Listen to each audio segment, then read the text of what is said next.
أما بعد فأعوذ بالله من الشيطان الرجيم بسم الله الرحمن الرحيم هو الذي أرسل رسوله بالهدى ودين الحق ليظهره على الدين كله وكفى بالله شهيدا. وقال النبي صلى الله عليه وسلم أنا سيد ولد آدم يوم القيامة ولا فخر. صدق الله العظيم وصدق رسوله النبي الكريم. اے جنت تجھ میں حور و قصور رہتے ہیں، میں نے مانا کہ ضرور رہتے ہیں. میرے دل کا طواف کر اے جنت، میرے دل کا طواف کر اے جنت، میرے دل میں حضور رہتے ہیں. سبحان اللہ. میرے انتہائی واجب الاحترام محترم اساتذہ اکرام، مہمان گرامی اور میرے ہم مکتب ساتھیوں، السلام علیکم ورحمۃ اللہ وبرکاتہ. آج مجھے کس موضوع پر لب کشائی کی جسارت حاصل ہوئی ہے، اس پر عنوان ہے معجزات. محترم سامعین، معجزات کیا ہے؟ معجزات کسے کہتے ہیں؟ ایسا کام جس کو اللہ تعالیٰ نبیوں کے ہاتھ سے ظاہر کراتے ہیں اور جس کو پوری دنیا کے انسان مل کر بھی نہیں کر سکتے.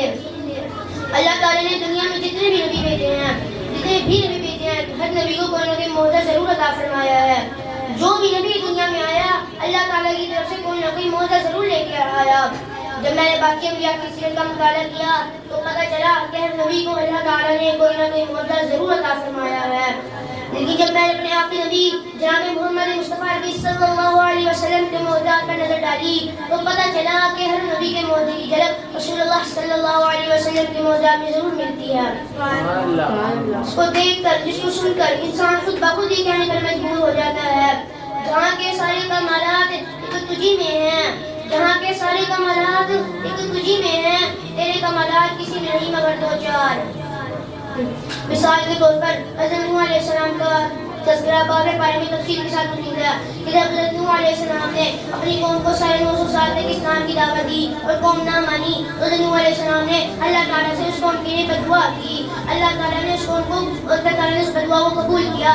اللہ تعالیٰ نے حضرت نوح علیہ السلام کو حکم دیا اے نوح ایک کشتی تیار کرو، جو تم پر ایمان لا چکو تم میں سوار کر لو، میری طرف سے عذاب آنے والا ہے. عذاب آ گیا. عذاب کیا تھا؟ طوفان اور سیلاب تھا. اسے طوفان نوح کہتے ہیں. جب سیلاب آیا کچھ نہ بچا، مکان گرے، دیواریں تباہ ہو گئی، سب کچھ تباہ و برباد ہو گیا. لیکن وہ کشتی پانی پر تیرتی رہی. یہ کشتی پانی پر 6 مہینے تک تیرتی رہی. اس کشتی کا پانی پر تیرنا 6 مہینے تک اس کو کوئی زوال نہ پہنچا، کوئی نقصان نہ پہنچنا. یہ نوح علیہ السلام کا معجزہ ہے.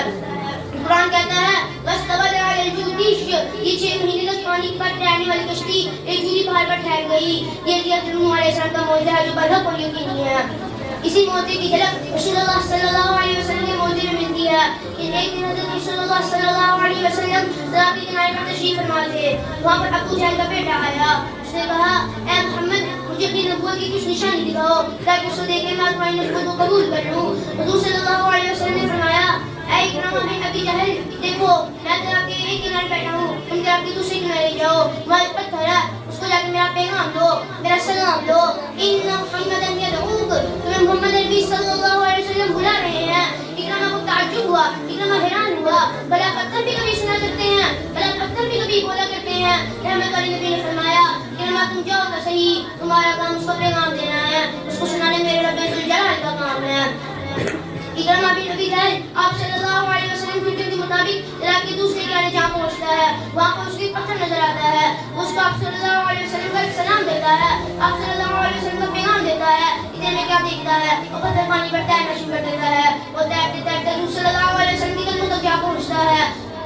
میرے بھائیوں کشتی تو پھر پانی پر تیرے کرتی ہیں. یہ قربان جاؤں محمد عربی صلی اللہ علیہ وسلم کی موجے پر ایک پتھر پانی پر تیر رہا ہے.